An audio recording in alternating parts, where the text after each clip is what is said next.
Buone notizie per il piazzale Ugo La Malfa, è stato infatti approvato il progetto esecutivo del parcheggio di interscambio.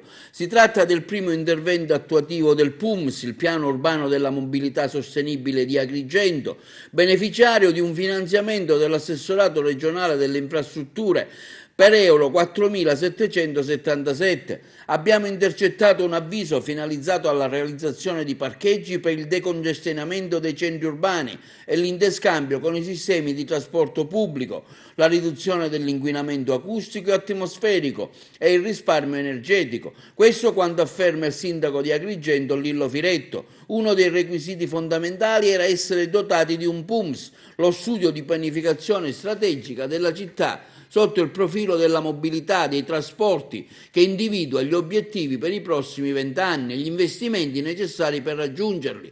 La programmazione a lungo termine era stata trascurata dalle precedenti amministrazioni, poiché è mancata la sensibilità e l'attenzione alle città del futuro, così come la capacità di visione che avrebbe dovuto portare a scelte coraggiose già alla fine del secolo scorso.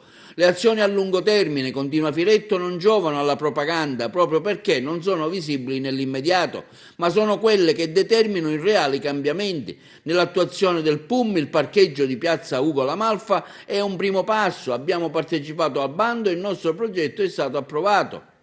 Si apriranno i cantieri e doteremo intanto la città di un parcheggio di interscambio con una navetta che consentirà ogni 10 minuti di collegare la zona a valle della città con il centro storico. Inviteremo così i residenti, i turisti a usare il servizio pubblico per raggiungere il centro città. L'intero sistema sarà vantaggioso per gli utenti, anche sotto il profilo economico, afferma Firetto. Il progetto prevede ultimati i lavori di realizzazione dell'infrastruttura, la TUA, che svolge il servizio di trasporto pubblico urbano, attivi la navetta secondo il circuito e i tempi di percorrenza previsti dal PUMS.